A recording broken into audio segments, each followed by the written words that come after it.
श्री गणेशाय नमः। ओम श्री परमात्मने नमः। जय जय श्री राधारमण, जय जय नवल किशोर, जय गोपी चित चोर प्रभु, जय श्री माखन चोर। जय जय श्री सीताराम, राधे श्याम। मित्रों, हम नारायण पारदर्शी यूट्यूब चैनल के माध्यम से आप लोगों के बीच में उपस्थित हुए हैं। एक कथा हम लोग सुनेंगे, सुनाएंगे कि ऐसा क्यों हुआ। अगर आप इस चैनल पर नए हैं तो लाइक कीजिए, सब्सक्राइब कीजिए, लोगों में शेयर कीजिए। यह कथा हमको एक जानकारी देगी और साथ साथ होनी चाहिए जानकारी। रामायण हो, गीता हो, महाभारत हो, सब जगह जो है रहस्य है, रहस्य छुपा हुआ है। अगर नहीं जानेंगे तो लोग बहुत भ्रांतियां फैलाते हैं, बहुत उल्टा सीधा समझने लगते हैं। इसलिए इसको जानना परम आवश्यक है। विषय है भगवान कृष्ण बाल रूप में जब बालक थे तो गोपियों की दही की मटकी, जो गोपियाँ दही पहुँचाने जाती थी मथुरा बेचने के लिए पहुँचाने,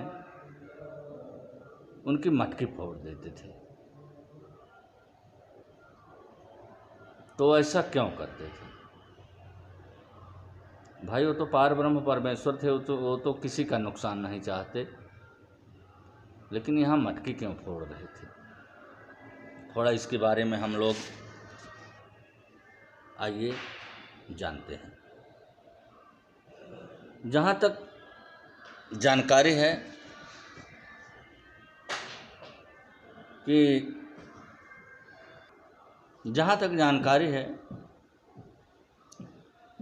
भगवान कृष्ण मटकी फोड़ते थे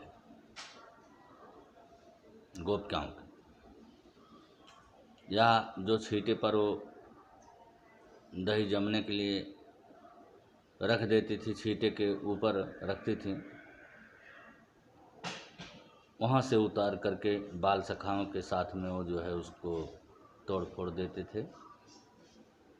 ऐसा क्यों? आइए, भगवान कृष्ण जब गोपिकाओं के झुंड को देखते थे, चाहे अकेली हो, चाहे दो चार हो, कोई भी हो, चाहे चुपके से वो मिट्टी का कंकड़ मार देते थे, उनकी मटकी फूट जाती थी, दही जो है सिर से बिखर करके नीचे ज़मीन पर गिर जाता था। गोपियों को उस समय बुरा लगता था या अंतःमन से वो प्रसन्न भी होती थी। इसका भी कारण है, लेकिन मौजूदा समय में तो उनको गलत लगता था, दिखावे में। उलाहना भी माता जसोदा के पास लेकर आती थी। चलिए, वो फोड़ते क्यों थे? फोड़ते थे जब गोपिकाएँ मथुरा दही दूध मथुरा में पहुंचाती थी कंस के यहाँ।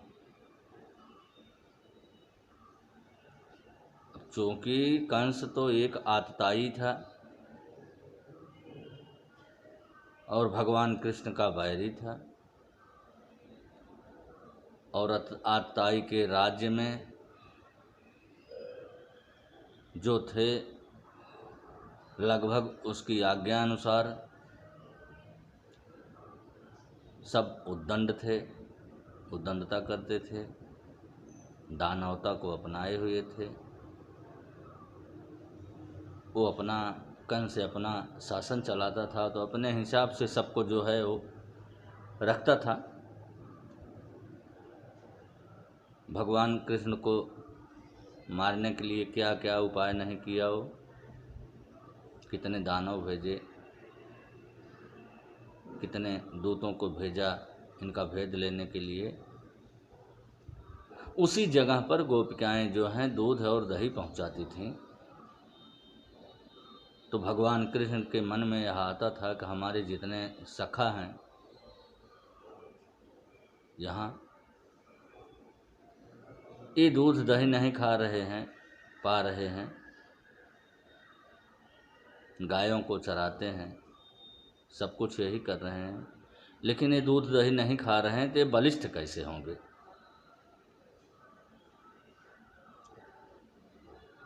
और एक दुष्ट के यहाँ दूध दही जला जा रहा है, ये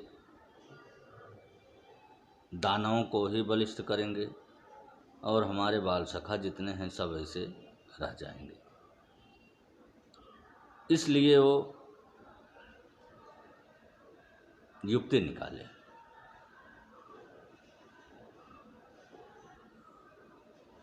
तो अपने बाल सखाओं को बटोर करके वो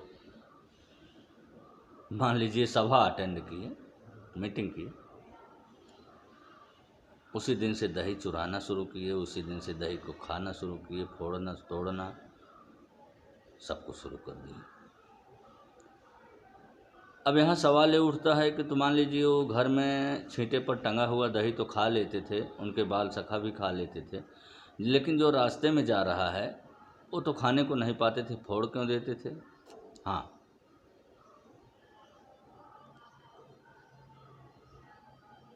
जब गोपिकाएं सिर पर मटकी रखे हुए जाती थीं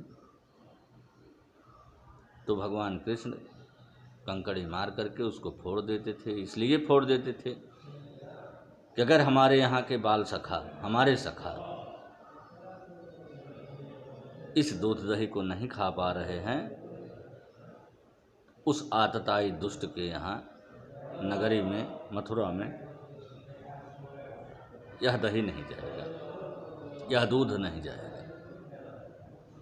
उसको फोड़ करके गिरा देते थे और इस भावना से नहीं फोड़ते थे कि गोपिकाओं का नुकसान हो जाए, इस भावना से फोड़ देते थे कि यदि हमारे सखा नहीं खा पा रहे हैं और यह ज़मीन में गिरेगा, इसकी मिट्टी में सनेगा, तभी हमारे सखा जो है इस मिट्टी में लोट पोट करके जब खेलेंगे, कूदेंगे, उछलेंगे तो उसका अंश तो शरीर में जाएगा ही, तब भी बलिष्ठ होंगे, तब भी मजबूत होंगे। तो अपने सखाओं के हित के लिए ऐसा वो करते थे। इसलिए जो है लाख कहने पर भी, लाख समझाने पर भी वो मानते नहीं थे। वो मटकी को फोड़ देते थे, छींटे को उतार लेते थे, वहीं से फोड़ करके उसको खा लेते थे और सखा भी उनके खाते थे। यही कारण है कि भगवान कृष्ण बालपन में गोपिकाओं के मटकियों को फोड़ देते थे कि ताकि ज़मीन में यह जो है, इस मिट्टी में यह दूध दही समा जाए और इसी में हमारे सखा सब खेले कूदेंगे। जब खेलेंगे, इस मिट्टी में लोट पोट करेंगे, तब भी उसका अंश जो है उनके शरीर में जाएगा, इससे भी वो मजबूत बलिष्ठ होंगे। यही कारण था। और चुराने वाली बात पे तो ये उन माखन चोरों के सरदार थे ही, इनका नाम भी माखन चोर कहा गया है। जय जय श्री राधा रमन, जय जय नवल किशोर। जय गोपी चित चोर प्रभु जय श्री माखन चोर। इनका चोर शब्द है। आइए इस नारायण पारदर्शी यूट्यूब चैनल के माध्यम से हम चोरों के राजा माखन चोर की कथा का श्रवण करेंगे और कराएंगे। जहाँ तक हमारी जानकारी है हमने आप तक पहुँचाया, और इसी प्रकार से हमारा निवेदन भी है कि आप इस कथा को दूसरों तक पहुँचाएं, क्योंकि नहीं पहुँचाने से बहुत बड़ी भ्रांतियाँ होती हैं। एक भ्रम फैलाते हैं कि भगवान कृष्ण तो दही चुरा चुरा के खाए हैं, गोपियाओं के मटकियों को फोड़ देते थे, ये कर देते थे, वो कर देते थे, बहुत सी ऐसी बातें आती हैं। और भी इस प्रकार की कथाएं हम लाएंगे आप लोगों के बीच में। ठीक है, धन्यवाद। जय सिया राम, जय सिया राम, जय सिया राम।